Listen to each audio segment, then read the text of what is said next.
வணக்கம் ஃப்ரெண்ட்ஸ். உங்க அனைவரும் நம்ம சேனலுக்கு வரவேற்கிறேன். நம்ம இந்த வீடியோல இன்னைக்கு என்ன பார்க்க போறோம் அப்படின்னா, ரொம்ப ஈஸியாட்டு ஒரு 15ல இருந்து 20 நிமிஷத்துல ஒரு குழம்பு எப்படி ரெடி பண்ணது அப்படின்னு சொல்லி பார்க்க போறோம். இது ஒரு கன்னியாகுமரி ஸ்பெஷல் புளிக்கறி தான். அது என்ன எப்படி எத வச்சு பண்ண போறோம் அப்படிங்கிறத வீடியோவ ஸ்கிப் பண்ணாம கடைசி வரைக்கும் பாருங்க. வீடியோ பார்த்து முடிச்சுட்டு இந்த குழம்பு எப்படி இருக்குன்னு செய்து சாப்பிட்டு பாருங்க. செஞ்சு சாப்பிட்டு பார்த்துட்டு உங்களுக்கு பிடிச்சிருக்கு அப்படின்னா கமெண்ட்ல சொல்லுங்க.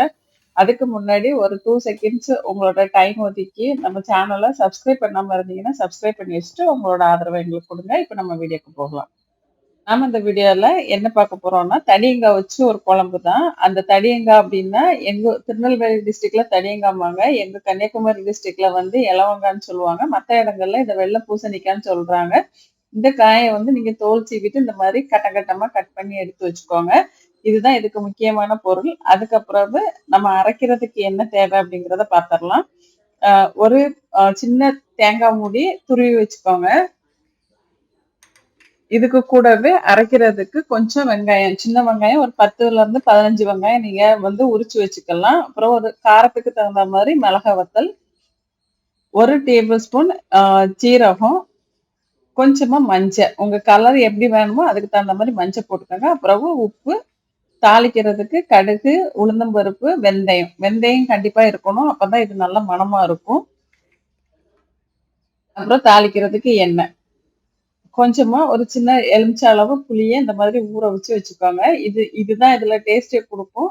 உப்பு, புளி, காரம் அந்த 3மே சுள்ளுன்னு இருந்தா அந்த குழம்பு ரொம்பவே சூப்பரா இருக்கும். தாளிக்கிறதுக்கு 2, 3 சின்ன வெங்காயம், அது கூட கொஞ்சம் கருவேப்பிலையும் எடுத்து வச்சுக்கோங்க. இப்ப நாம கட் பண்ணி வச்சிருக்க அந்த தடியங்கால்ல வந்து கொஞ்சமா தண்ணி ஊத்திட்டு அடுப்புல வச்சு வேக விட்டுறணும். ஃபர்ஸ்ட் வந்து நீங்க கொதி வர்றது வரைக்கும் ஃபுல் ஃப்ளேம் வச்சுக்காங்க. கொதி வந்ததுக்கு அப்புறம் நீங்க சிம்ல வச்சு வேக விட்டுருங்க.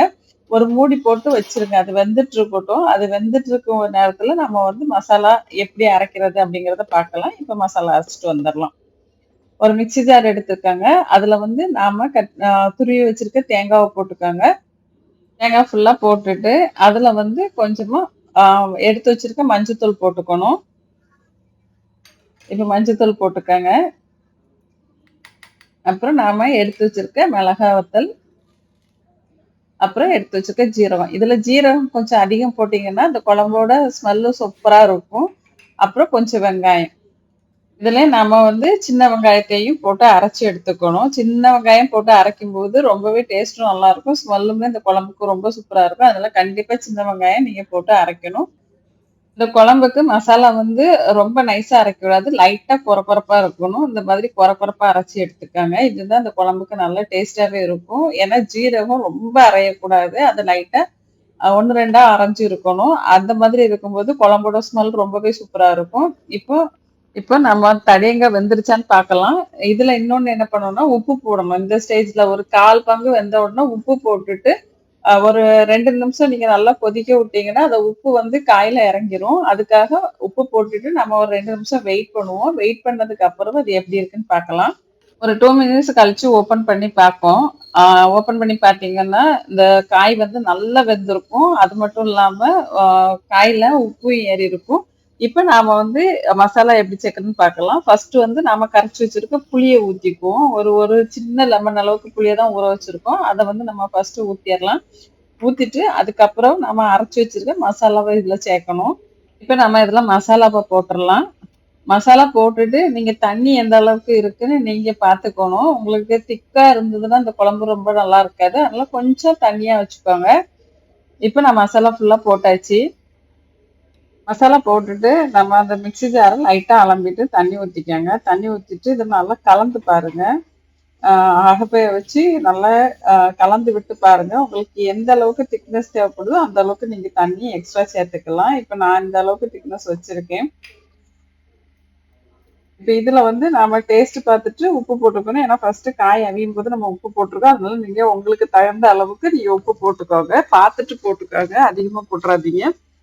இப்ப இதை ஒரு மூடி வச்சு நம்ம கொதிக்க விட்டுறலாம். ஒரு 10 நிமிஷம் போதும். இது நல்லா கொதிச்சிரும். இந்த மாதிரி கொதி வந்ததும் நீங்க வந்து ஸ்டவ் ஆஃப் பண்ணிக்கலாம். ஏன்னா இது ரொம்ப நேரம் கொதிச்சோம்னா ஸ்மெல்லு மாறிடும்.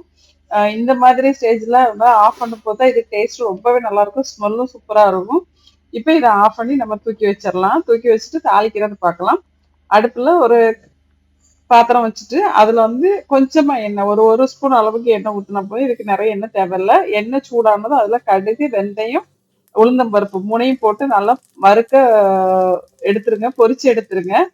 நல்லா பொரிச்சதும் அதுல வந்து நம்ம கட் பண்ணி வச்சிருக்க வெங்காயத்தையும் கருவேப்பிலையும் போட்டுரும். போட்டுட்டு நல்லா ப்ரௌன் கலர் மாறணும். வெங்காயம் நல்லா மணம் வரும்.